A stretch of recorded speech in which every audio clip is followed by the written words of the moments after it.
Welcome back to another episode on the MLD Balls page. In today's episode, we're going to be talking about the Houston Rockets.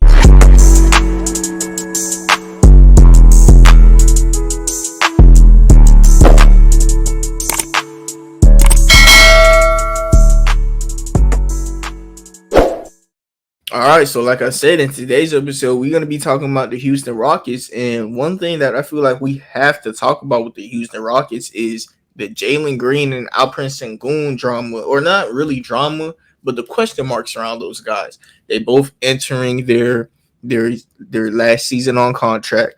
I think Sengun will 100% be extended, but the Jalen Green situation is the fact that if they don't give him an extension in the off season, he's going to have this thing called a cap hold, and his cap hold is going to be worth $30 million because Jalen Green was the second overall pick in the draft class. And, your rookie contract stuff is based all upon where you were drafted. And he was drafted pick number 2. So if you don't have an extension by then and you're the number 2 draft pick, you have a cap hold worth $30 million. So it's going to make the Houston Rockets have to decide very quickly if they want to pay Jalen Green. And they structured the Fred VanVleet contract the way that they did because they already knew they were going to have to make a decision between Jalen Green or Fred VanVleet. And I'm pretty sure if they feel like they had to pick Fred VanVleet, that means Jalen Green just isn't panning out the way that they want him to. And that's also been one of the reasons that they've been willing to trade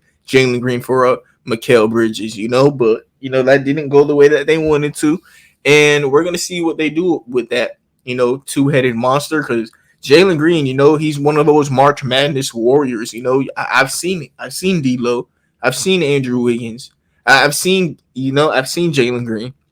I've seen guys when it's the last month of the season, it's just time to go blur, Hey, them boys gonna remember me, when we walk into this off-season summer talks, y'all gonna remember me. In March I went crazy, Hey, when we talk about contract negotiations, hey, remember what I did in March, Hey, you gonna remember me. Jalen Green, he left off this season like y'all gonna remember my name. I ain't coming off no bench. I'm gonna show y'all I can drop 30 a game, And there was a thing that I don't think it was 100% just Jalen Green just doing what I said. I do think Alperen Sengun missing games at that time gave him the ultimate green light.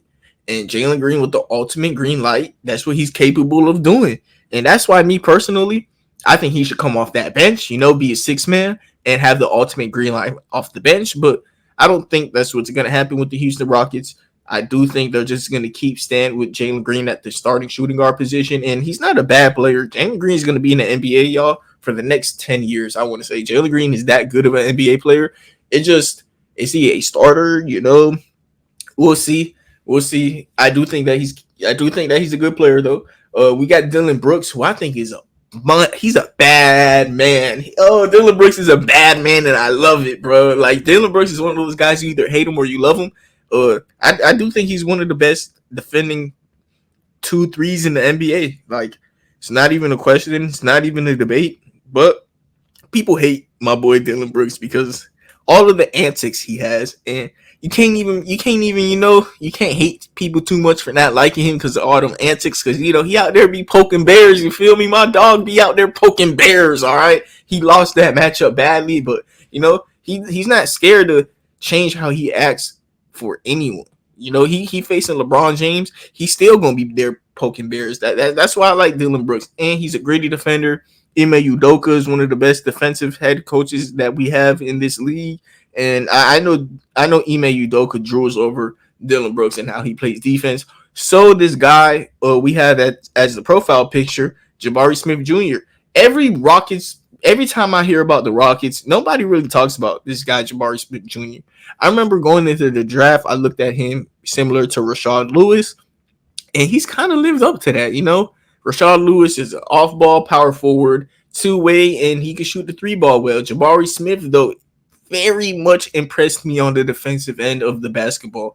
And I do think he's going to be the perfect fit next to Alperen Sengun. He's kind of giving me Rashard Lewis, Jaren Jackson Jr. vibes, in between that realm of players. And that's literally the perfect fit you could have next to Sengun. Because if we had a world where Jabari Smith was next to Nikola Jokic, holy, imagine Jabari Smith next to Domantas Sabonis, holy. And Alperen Sengun is going to be the guy out of all of those, playmaking hub centers that pass the ball a lot. He's going to be the guy who probably has the best power forward fit next to him, because he has a guy who could help him on the weak side like a Jaren Jackson, and he has a guy who could help him with the spacing on the court like a Rashard Lewis, and he's 6'11". Like, that's an amazing fit next to Sengun. And Jabari Smith is somebody who I think the Rockets should just stample in their starting lineup for the foreseeable future. I think Jabari Smith is one of those guys. Everywhere he goes, he's going to fit, and that's a nice thing to have.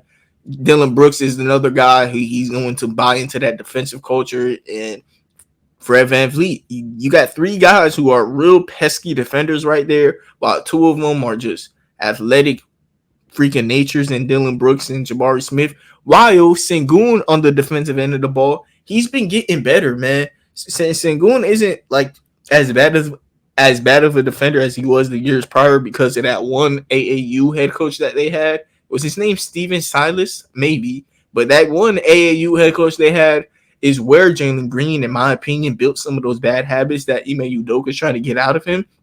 And we're going to see how that works this year 2 with Ime. And let's talk about the bench a little bit. We got Cam Whitmore, who Cam Whitmore was a dog. And the only reason he fell in the draft was because he was vaping at team workouts. And, teams were like, come on, you're going to vape at our you're going to vape at our NBA workouts before you get drafted, bro. I don't know. But at the same time, he's just being himself, I guess. But, it maybe not been the smartest decision because he would have went way higher in the draft. But also probably was a smart decision because now he landed in a place in Houston that possibly could have took him 4th overall. But he ended up going 20. 420, my boy Cam. But either way, he could have went somewhere that took him higher. But he ended up at 20 instead of 4 because he was 420. But it's not that big of a problem. Cam Whitmore, he did come into the NBA and he played good. He played pretty similar to Jalen Green, honestly, just taller, better at defense, and less athletic, highlights. Jalen Green, if you watch a highlight tape, he's a top 10 player in the NBA. I'm not even going to argue it, but if you watch a full game, you'll see the differences between the Cam Whitmore and Jalen Green and how they produce for the team. But both of those guys are in similar realms. I wonder who's going to keep that starting shoot. I wonder if Jalen Green is going to keep that starting shooting guard position. That's going to be a theme throughout this video. Amen Thompson is one of those guys who could play 1 through 5. I legitimately think Amen Thompson could play the center position after they had that time where Sengun was out and Amen was holding it down, man. Amen was not backing down from anyone. And it showed me what Amen Thompson was to the fullest extent, because the whole season I was arguing that Amen Thompson is not a point guard. The Houston Rockets need to find them a backup point guard and use Amen at small forward. I think Amen would be so much better at small forward because when I was watching him, his biggest issue was ball handling and playmaking.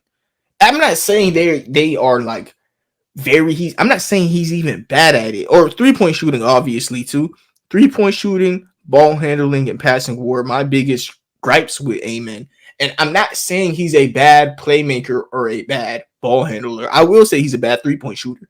But the fact that his playmaking and ball handling are my biggest questions about him shows you how good he is at everything else. Screen setting, paint protecting, wing defense, perimeter defense, fucking setting screens, bro, dunking, bro. Amen could do everything but pass and shoot at an elite level. I think Amen could almost do everything at an elite level in the NBA already besides shooting the ball, playmaking, and dribbling. And like we throw him at point guard, where at the point guard position, those are like the 3 things that you covet the most, 3-point shooting, ball handling, and playmaking. Why are we putting a guy who his biggest weaknesses are 3-point shooting, ball handling, and playmaking at point? He's a small forward. Just let the man be. All right. Going into the draft, remember, he was a 1, 2, 3, or 4. We didn't know what position he was. He was playing at freaking overtime. Like, are we really gonna, whatever that place was called, G League Ignite? He was playing somewhere like that, bro. I don't know where he was playing, but wherever he came from, they did a good job. All right, because Amen looks great. Steven Adams is going to be that defensive center that fits Ime Udoka's scheme a little bit more. And he comes off the bench, sets some of the best screens in the league. Steven Adams is a good playmaker at the center position, and he's a great rebounder while being a ultimate leader. I remember when John Morant was going through all of that stuff with the Memphis Grizzlies. Steven Adams was the main one, like, come on, bro. Me and you talked yesterday about this, like, come on, bro. Like, Steven Adams is going to be one of those guys who he's going to be someone the other teams don't want to fuck with. And he's going to be someone on the Houston Rockets everybody want to fuck with. That's a great player to have. Jeff Green, Uncle Jeff. Do we even got to talk about how he improves the team? Uncle Jeff is just the ultimate tweener. He comes in and does everything. Shoots the ball well, play defense, gives you big minutes, a big hustle guy. And Tari Eason, somebody who I skipped over, man. Tari Eason is a great fit for this Houston Rockets team. He's literally like he's like a what's his name? Jabari Smith Jr. light, like Tari Eason is a dog on defense. He can shoot the ball pretty decently, and he's athletic as hell and could do a lot of the stuff that these other, power forwards and small forwards his size could do. Tari Eason is an underrated player, great rebounder, and the Houston Rockets got them something nice with this team, bro. Like, the amount of depth that they have, the amount of two-way players that they have, bro, it's a real nice place to be. Real nice place to be because Tari Eason is a dog on defense. Amen Thompson is a dog on defense. Reed Sheppard is a dog on defense. Steven Adams is low-key a dog on defense. Jabari Smith, Dillon Brooks, dogs on defense. Reed Sheppard, dog on defense. Like, they got a lot of dogs on this team. And you let them dogs out the cages, they could go ahead and make the play-in. They could make the playoffs, bro. The Houston Rockets is a deep team, man. A deep team, and that's an exciting place to be as a Houston Rockets fan. Their closing lineup, where I will go with, would be Fred VanVleet, Dillon Brooks, Jabari Smith Jr., Alperen Sengun, and that shooting guard position. I don't know what you do with the closers. You could have Amen, who brings you the. I think Amen would be the last option just because of his shooting, but he'd be a great defender. Great versatility on that side of the ball. He wouldn't be a guy who you could just sag off of, though. But maybe you put the ball in his hands so teams don't sag off of him. That's the problem with Amen. He's not a point guard. He just needs the ball because he can't shoot. And if you're not going to, defend him dribbling the ball, you're not going to defend him off the ball. So, that's the reason Amen has the ball in his hands so much, because he can't shoot, because he can't play point. That's the reason he has the ball in his hands. It's not because he's a point guard. It's just he can't shoot, and you rather just him with the ball in his hands because he's such an athletic freak that he's going to figure out something. So I would stay away from that Amen lineup. But off the ball, he's a great cutter. Amen, that's something I didn't mention. Great cutter. Reed Sheppard, player we haven't talked about yet. I'm going to dive into him a little bit. Reed Sheppard would honestly be a great fit next to VanVleet, but he's also small. So, two small guards. But these are two small guards that play defense. So I do think Reed Sheppard is a very nice plug-and-play fit for this starting shooting guard or closing shooting guard role. Cam Whitmore is another guy who I think is going to be a real good player to have next to VanVleet and Brooks. He plays defense also, and he could score the basket. So him at the closing shooting guard role isn't bad.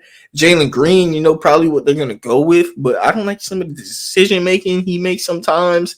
I don't know what they do with the shooting guard position to close out games. Maybe it's just whoever's playing good, and these will be your options. Maybe Reed Sheppard just takes over and makes this not even a question for us, which would be a great thing for Houston Rockets fans. But at the moment, it's a question. But backup players, they have a lineup they could go to of Fred VanVleet, Cam Whitmore, Amen Thompson, Jabari Smith, and Sengun. You would have defenders in Sengun. You would have defenders around Sengun with Smith and Amen, because those guys, like I said, both could defend the center position. They're that good at defense. And Amen could guard 1 through 5. Jabari could guard like 3 through 5. Jabari's he's very versatile on defense. So is Brooks. So is Eason. So these guys, They got a lot of they got a lot of gritty defenders because Easton could guard the 5 position at spurts. I think Adams, I know Adams can. So they have 5 people that could hang around with centers. They have what, one, two, three, four. They have 4 people who could hang around, or 5 people who could hang around with power forwards with Jeff Green, Easton, Smith, Brooks, Amen. They have how many people could hang around with guards? They have Fred, Reed, Whitmore, Amen, Brooks. Like this team on the defensive end, they have a lot of answers. They have a lot of pieces, and they can throw a lot of people at you. They're going to have bodies on the defensive end all game, and they have 3-point shooting. Like, what else do you want in the modern NBA? You want 3-point shooting and defense. And this team has all of that, man. This Houston Rockets team is deep, man. Deep, deep, deep. And we haven't even spoken about pick number 3 in the draft yet, really. Reed Sheppard. Reed Sheppard came in the summer league, and he stepped in immediately and looked nice. Didn't really watch him in the summer league. I watched him at Kentucky, but he's a good 3-point shooter. He's a good playmaker. He's a good perimeter defender. He's a great glue guy and great off ball. Like on both sides of the ball, he's a glue guy. Like on defense, you can just put him next to whoever he's with in the backcourt, and he's going to guard whoever you ask him to pretty well. He's going to make smart decisions. He's a smart player, you know. He's not one of those guys who makes impulsive decisions, really. Reed Sheppard has an idea of what he's doing. He has one of the better IQs on the basketball court out of everybody. I was thinking about making his IQ a positive, but, you know, I just didn't do it, you know, for some reason. But his IQ to me and his calmness is the biggest green flag. And then he's a great playmaker because of how calm he is. He's a great 3-point shooter just because he got that 3 on him. You feel me? He shoots like Peyton Pritchard. Like he's actually an elite 3-point shooter type of thing. He's not even good. He's probably the best 3-point shooter in the draft class. You know, elite 3-point shooter, I must add on. His perimeter defense, he plays defense the same way that, like, you know, Fred VanVleet, Derek White, and Tyus Jones do. He's a good defender. He's small, but he plays the defensive role like he should. And he's a great glue guy. And no matter where you put Reed Sheppard, as long as he's next to taller players because he's 6'2", that's his biggest weakness, his height and his size. You know, he's 6'2", 187. Ain't nothing he can do about that. He can't guard Joel Embiid because, you know, he's 6'2", 187. But that's his biggest weakness, in my opinion, is his body structural, you know, which is something that he can't change. It's something that he's going to live with. And guess what? He's been doing it this whole time, and he's made the NBA. Reed Sheppard is really good. His rim pressure is something that, you know, you could desire a little more, but maybe one day in the NBA he could become better at attacking the basket. And if Reed Sheppard is a better closer is a better finisher, I should say. If Reed Sheppard becomes a better finisher, he legit has no weakness in his game besides his height and size. So if Reed Sheppard could go out and do that, the Houston Rockets, in my opinion, they hit with this draft pick. They hit with this team. This team is going to be so fun to watch. They got future draft picks from the Phoenix Suns. They got future draft picks everywhere.